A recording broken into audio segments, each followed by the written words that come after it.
एक पिता अपनी बेटी को तलाशता तलाशता मुंबई से दिल्ली की ओर रुख करता है और 8 नवंबर 2022 को दिल्ली के मेहरौली थाने में पहुंचता है।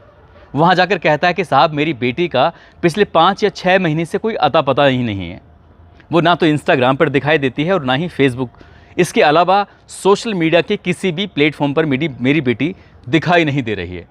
उसके पिता की शिकायत को, उसके पिता की तहरीर को पुलिस गंभीरता से लेती है और ये पता करने की कोशिश करती है कि आखिरकार वो किसके साथ आई थी। उस लड़के का नाम सामने आता है आफताब अमीन पुणे वाला। महज 2 दिन के अंदर ही उस लड़के को गिरफ्तार किया जाता है और गिरफ्तार करने के बाद जब उससे पूछा जाता है, वो कहता है कि हम मुंबई से दिल्ली तो आए थे, हिमाचल प्रदेश वगैरह घूम घाम कर जब यहाँ पर रह रहे हैं दिल्ली के छतरपुर में, तो वो लड़की जिद करने लगती है कि मैं तुमसे शादी करूँगी। मैं शादी करना नहीं चाहता था और इसी बात पर लड़ाई होती है। वो लड़की के सीने पर बैठता है, उसका गला दबाता है और हत्या कर देता है। हत्या करने के बाद उसके शरीर के 35 टुकड़े करता है और 35 टुकड़े करने के बाद इसे मेहरौली के आसपास के जितने भी जंगल था उस जंगल में उन शवों के टुकड़ों को फेंक देता है। बस पुलिस को एक कहानी सुनाई जाती है। पुलिस इस कहानी को सुनने के बाद खुश हो जाती है और ऐसा लगता है कि पुलिस ने बहुत बड़ी सफलता हासिल कर ली है। इसके बाद 14 नवंबर 2022 को मीडिया वालों को बुलाया जाता है और बुलाने के बाद उनके सामने कहानी जो अभी सुनाई गई थी उसी कहानी को मीडिया वालों को सुना दिया जाता है। बस पुलिस वाले खुश हो जाते हैं, जैसे बहुत बड़ी कामयाबी हासिल कर ली है। लेकिन जैसे जैसे आगे वक्त बढ़ता है वैसे वैसे पता चलता है कि पुलिस जो अभी तक सबूत जुटा रही थी, पुलिस ने जंगल से जो कुछ अंश जो जुटाए थे वो अंश किसी इंसान के हैं या किसी जानवर के हैं। इंसान के हैं तो किसी महिला के हैं या पुरुष के हैं, या महिला के या पुरुष के हैं तो वो श्रद्धा के हैं या किसी और के। अभी तक पुलिस के पास कोई ऐसा ठोस सबूत नहीं है जिसके आधार पर अदालत उसको ठोस या कड़ी से कड़ी सज़ा दे सके। और जैसे ही ये बात मीडिया के सामने आती है, जैसे ही ये बात सोशल मीडिया पर लोगों को पता चलती है, तो लोगों को लगता है कि वाकई पुलिस कहीं ना कहीं ठगी गई है और पुलिस कहीं ना कहीं अपना आपको असहाय महसूस कर रही है। और दुनिया का हर एक आदमी, जहाँ तक ये बात पहुँची है, वो व्यक्ति चाहता है कि श्रद्धा के हत्यारे को कम से कम समय में फांसी की सज़ा दी जाए। लेकिन जिस तरह से खुलासा हुआ है उस तरह से वो शायद कभी फांसी के तख्ते पर पहुँच ही नहीं पाएगा। आदाब, नमस्कार, सत श्री अकाल। मैं उस्मान सैफ़ी। आज की जो सच्ची घटना मैं आपको सुनाने जा रहा हूँ, ये सच्ची घटना शुरू होती है मुंबई के पालघर से। एक परिवार है, उस परिवार के मुखिया विकास मदन वालकर अपनी पत्नी सुमन के साथ रहता है। उसकी माँ भी साथ में है और बेटी श्रद्धा भी है और एक बेटा है विजय। ये 4-5 लोग इस घर में रहते हैं। सन 2016 तक तो सब कुछ ठीक चल रहा था, लेकिन अचानक ही विकास और सुमन में विवाद हो जाता है। और विवाद ऐसा होता है, ये इलेक्ट्रॉनिक शोरूम था इसका अपना, उस पर काम करता था। और विवाद कुछ इस तरह से होता है, उसके हिस्से में माँ आती है, वो अपनी माँ के साथ अलग रहने लगता है और सुमन अपनी बेटी श्रद्धा और बेटे के साथ रहना शुरू कर देती है। सब कुछ लग रहा था ठीक चल रहा है, लेकिन ठीक नहीं था। बेटी ने तभी नौकरी ज्वाइन कर ली। अभी बेटी की उम्र ज़्यादा नहीं थी, 23-24 साल के आसपास। उसके बाद इस बेटी को सोशल मीडिया के अलग अलग प्लेटफॉर्म पर एक्टिव रहने की आदत पड़ जाती है। और एक दिन एक्टिव रहते रहते एक डेटिंग ऐप पर ये अपने पन्ने ही पलट रही थी कि पन्ने पलटते पलटते उसकी एक मुलाकात होती है एक ऐसे लड़के से। आमना सामना होता है एक ऐसे लड़के से जिसको उसने कभी देखा ही नहीं था, जिसके बारे में उसने कभी जाना ही नहीं था। बस उसे देखते ही उसे लगने लगा कि यही अपनी ज़िंदगी का हमसफ़र बन सकता है। नाम आफताब अमीन पुणे वाला। इस लड़के से उसको प्यार हो जाता है। दोनों आपस में बातचीत करने लगते हैं और बातचीत का सिलसिला कुछ इस तरह होता है कि ये लड़की एक मल्टीनेशनल कंपनी के कॉल सेंटर से जुड़ जाती है। लड़का जो होता है LS, एक कॉलेज होता है रहीजा, वहाँ से शेफ़ की जो जानकारी होती हैं, खाना कैसे बनता है, कैसे पकाया जाता है, उसके अलग अलग तरीके सीख रहा था। और ये लड़का अपने प्रोफेशन में था, लड़की अपनी कॉल सेंटर में जॉब कर रही है। जब ये जॉब करते करते जब दोनों की नज़दीकियाँ बढ़ने लगती हैं, तब लड़की की माँ को पता चलता है। वो कहती है कि तुम ये सब कर रही हो वो गलत है, ऐसा मत करो, ये सही नहीं है। वक्त धीरे धीरे आगे बढ़ने लगता है। उस लड़की को लगता है कि जो भी माँ कह रही है वो सही नहीं है, इसलिए पालघर के इलाके को छोड़कर सीधे मलाड में रहने लगते हैं और उस लड़के के साथ लिव इन रिलेशनशिप में, जिसको शायद हमारे भारतीय समाज कभी इजाज़त ही नहीं देता। अच्छे समाज के लोग कभी इस चीज़ को स्वीकारते ही नहीं हैं। लेकिन इन्होंने परिवार वालों की मर्ज़ी के खिलाफ जाने के बाद ये अलग रहने लगते हैं और सब कुछ इनके हिसाब से ठीक चल रहा था। लेकिन एक दिन ऐसा भी आता है, 23 जनवरी 2020 कोई नहीं जानता था कि सुमन इस दुनिया में नहीं रहेगी, उसको कोई ऐसी बीमारी हो जाती है और वो अचानक ही चल बसती है, मर जाती है। मरने के बाद फिर ये परिवार जो टूटा था सन 2016 में, सन 2020 में जाकर मिल जाता है, एक हो जाता है। कुछ दिन के लिए लड़की अपने पापा के पास आती है और यहाँ आने के बाद जो अपनी हुई बीती हुई कहानी थी वो बताती है कि आफताब मेरे साथ मारपीट करता है, मुझे परेशान करता है। लेकिन जब जैसे ही आफताब के खिलाफ कोई एक्शन लेने वाली बात आती तभी आफताब एक नाटकीय ढंग से प्रस्तुत होता है, पेश होता है और एक ऐसी एक्टिंग करता है कि उस एक्टिंग में उसके पापा विकास वालकर वो बिल्कुल खुश हो जाते हैं, कहते हैं कि कोई बात नहीं, ठीक है। वो ज़्यादा मामले को गंभीरता से नहीं लेते और उस लड़की को वो अपने वश में फिर से कर लेता है और यहाँ 15 दिन रहने के बाद लड़की फिर उसके साथ आ जाती है। यहाँ आने के बाद सब कुछ इनके हिसाब से ठीक चल जाता है, फिर लिव इन रिलेशनशिप में रहते हैं। और वो लड़का जिस प्रोफेशन की उसने जानकारी ली थी, इनके शेफ़ होता है, उसको खाने पीने के अच्छे अच्छे तरीके, अब कहीं ना कहीं वो सोशल मीडिया पर इस तरह से एक्टिव रहने लगा, लोगों को इसके बारे में बताने लगा।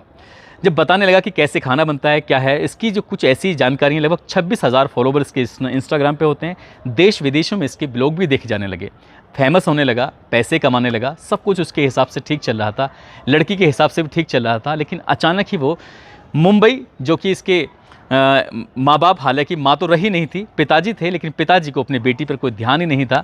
कहीं उसका लड़का एक दोस्त होता है श्रद्धा का, लक्ष्मण, जो छोटी मोटी जानकारियाँ दे दिया करता था कि अंकल बेटी ऐसी है वैसी है, इस तरह की बातें। लेकिन अचानक से ही ये मुंबई से सीधा दिल्ली की ओर रुख कर देते हैं, यानी कि 8 मई 2022 को ये सीधा दिल्ली आते हैं। दिल्ली आने के बाद इससे पहले थोड़ा सा घूमते हैं हिमाचल प्रदेश की वादियों में, और वहाँ घूमने के बाद जब दिल्ली के छतरपुर इलाके में एक जंगल के एरिया में मकान लेते हैं और मकान यानी कि फ्लैट लेते हैं, वहाँ पर रहना सहना शुरू कर देते हैं।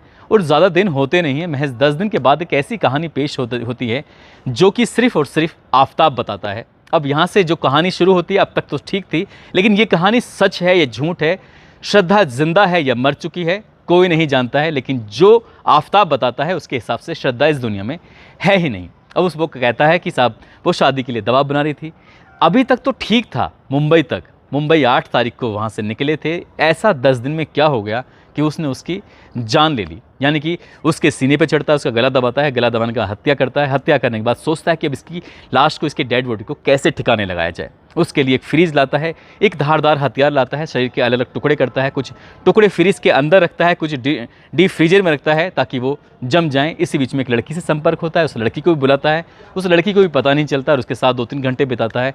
इसके यहाँ पर इस तरह से लड़कियों का भी आने जाने का सिलसिला चलता रहता है। पुलिस ये बात कहती है, यही बातें कहीं ना कहीं आफताब के मुंह से भी निकलती हैं।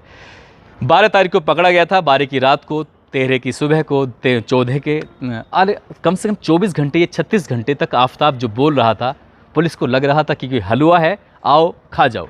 यानी कि अक्सर ऐसा देखा गया है पुलिस के मामले में, अपराधी अपराध करके पुलिस के पास पहुंच जाता है, कहता है कि साहब लोग मुझे बदनाम करने की कोशिश कर रहे हैं, मैं तो आपके पास चला आया, आप इस मामले की ईमानदारी से जांच कर लीजिए, अगर मैं दोषी हूं तो मुझे पकड़कर जेल भेज देना। ऐसी ही कहानी कहीं ना कहीं आफताब ने सुनाई थी और पुलिस ने यकीन कर लिया। पुलिस कई बार नहीं, बहुत बार गच्चा खा जाती है उन अपराधियों का जो आखिर सीधे सीधे बात करते हैं। उन्हें लगता है कि सब कुछ तो इसने उगल ही दिया है, अब इसमें पूछवाने की ज़रूरत क्या है। पुलिस अपना काम करने लगती है, उसको गिरफ्तार करके जेल भेज देती है, साथ ही 5 दिन के लिए रिमांड पर लेती है। जब मीडिया कर्मी अपने हिसाब से इस मामले की पड़ताल करते हैं, इसके बारे में गहराई से जानने की कोशिश करते हैं, बड़े से बड़ा संस्थान इसके बारे में जानने की कोशिश करता है, तब पता चलता है कि जो पुणे वाले ने कहानी सुनाई थी, उस कहानी में तो तमाम तरह के झोल हैं। जिस जंगल में उसने बताया था कि मैंने कुछ टुकड़े इधर फेंके, कुछ इधर फेंके, कुछ इधर फेंके, वहाँ से 13 अलग अलग जगहों से कुछ टुकड़े लेके आते हैं कि ये लाश है। यानी कि 5 महीने पहले जो लाश थी उसको तलाश किया जाता है, ढूंढा जाता है। अब ढूंढने के बाद जो इसके एक्सपर्ट होते हैं फॉरेंसिक के, वो कहते हैं कि ये सचमुच इंसान के ही अंश हैं या किसी जानवर के अंश हैं। अभी तो ये भी नहीं कह सकते, इसका डीएनए रिपोर्ट आएगी, उस रिपोर्ट में यदि साबित नहीं हो पाया कि ये श्रद्धा के अंश नहीं है तो जाहिर सी बात है कोई सबूत उसको मिलेगा ही नहीं, और सबूत नहीं मिलेगा तो बात बनेगी नहीं। इसके बाद पुलिस की टीम उस फ्लैट में जाती है जिस फ्लैट में रहते थे, उस फ्रीज की जांच पड़ताल करती है, उस बाथरूम की जांच पड़ताल करती है, उस दीवारों की जांच पड़ताल करती है, लेकिन वहाँ पर कोई ऐसा सबूत मिलता ही नहीं। पुलिस को जो सुनाई गई कहानी थी उस पर यकीन तो कर लिया गया, लेकिन पुलिस को अभी तक ऐसा कोई ठोस सबूत नहीं मिला है जिस सबूत के आधार पर उसे अदालत में रखा जाए और जज साहब कह सकें कि हम इसे ताज़-ए-रात हिंद 302 के तहत फांसी की सज़ा सुनाते हैं। अभी तक तो कोई ऐसी बात ही नहीं है। और तमाम ज़माने वाले, जहाँ तक ये न्यूज़ पहुँचती है, जहाँ तक लोग सुन रहे हैं, देख रहे हैं, उनका सिर्फ एक ही कहना है कि इस हत्यारोपी को कम से कम समय में फांसी दी जाए। कानून कभी भी दलीलों पर नहीं चलता है, कानून चलता है सबूतों पे, और सबूत पुलिस के पास है नहीं, क्योंकि उसको 6 महीने का समय लगा था। जो तरीका उसने बताया है कि मैंने मारकर 35 टुकड़े उसके इधर उधर फेंक दिए, उसमें कितनी सच्चाई है ये भी अभी कुछ कहा नहीं जा सकता। जो उसने बोला है, पुलिस ने जो सुनाया है, वही पब्लिक के पास पहुंच गया है। आगे क्या होगा क्या नहीं होगा ये भविष्य के गर्भ में छिपा है, लेकिन वो शातिर किस्म का इंसान जिसका नाम आफताब है, उससे साफ जाहिर होता है कि उसने 5 महीने में न जाने कितनी वेब सीरीज़ देखी, उसने 5 महीने में न जाने यूट्यूब पर कितनी ऐसी वीडियो देखी जहाँ से कुछ सीखा, केमिकल का इस्तेमाल किया। वो कहता है कि जहाँ जहाँ बॉडी के पार्ट फेंकता था, वहाँ वहाँ केमिकल से उस चीज़ को ख़त्म करने की कोशिश करता था। उसने बाथरूम को बहुत बार साफ़ किया, उसने घर के हर एक छोटे से छोटे हिस्से को साफ़ किया, उसने उस फ्रिज को केमिकल से धो डाला, उसने कोई सबूत वहाँ पर रखा ही नहीं। अब वो कोर्ट में क्या कहेगा क्या नहीं कहेगा, लेकिन ये एक अलग बात है। लेकिन इससे भी ख़राब, इससे भी बुरी बात यह है कि जब सोशल मीडिया पर इस तरह की खबर चलती हैं तो लोग उसमें सिर्फ नाम देखकर ये पहचान करने की कोशिश करते हैं कि अपराधी की जाति क्या है, अपराधी का धर्म क्या है।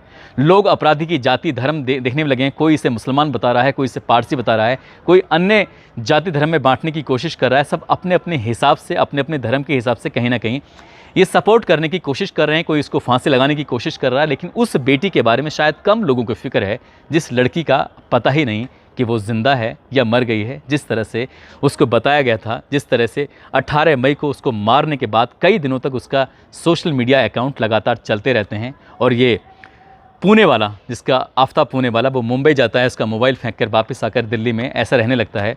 उसको अगर भागना ही होता तो उसके पास अच्छा खासा वक्त था, उसको पता था कि भविष्य में ये होगा, उसको ऐसा बोलना है, उसको उसी कमरे में रहना है, सब कुछ उसकी मर्ज़ी के मुताबिक चल रहा है। अब देखने वाली बात यह है कि आगे भी उसकी मर्ज़ी के मुताबिक होगा या दिल्ली पुलिस कुछ इसमें कमाल कर दिखाएगी, उस आरोपी को बड़ी से बड़ी सज़ा दिला पाएगी। दोस्तों, इस पूरे घटनाक्रम को सुनाने का उद्देश्य भी किसी को परेशान करना नहीं है, किसी का दिल दुखाना नहीं है, बल्कि आपको जागरूक करना है, आपको सचेत करना है। और जाते जाते कुछ लोगों के जन्मदिन हैं, जिसमें अरमान, पठान, रोमियो, मोनू बिहार से हैं। इनको जन्मदिन की बहुत सारी शुभकामनाएं, बहुत बहुत मुबारकबाद। साथ ही कुछ लोगों ने नाम लेने की अपील की थी, जिसमें अनीता शर्मा, अल्ताफ़ अहमद, पिंकी कौशल, इनके बेटे हैं अर्धव कौशल, रजत कुमार, दिव्यांशु यादव, रियासत मंसूरी, गणेश कुमार, राम अवतार, उनकी पत्नी राजवंती हैं, आजमगढ़ से सागर अली हैं, यूपी से उमरेश यादव हैं, बाराबंकी से गुड्डू हैं, मोहम्मद इब्राहिम हैं, अब्दुल कयूम हैं, मोहम्मद नईम हैं, श्रवण कुमार हैं, मोहम्मद लाल, बजरंग नोमानी कुरैशी हैं, अबरार अंसारी शाहनवाज हैं, इरफान सैजाद, शैलेंद्र सोलंकी हैं, रमेश मोहन मीणा राजस्थान से हैं, धर्मवीर बाड़मेर से हैं, सुखबीर सिंह अलवर से हैं। इन्होंने नाम लेने की अपील की थी। दोस्तों, आप सब लोग अपना ख्याल रखें, सुरक्षित रहें। जय हिंद, जय भारत।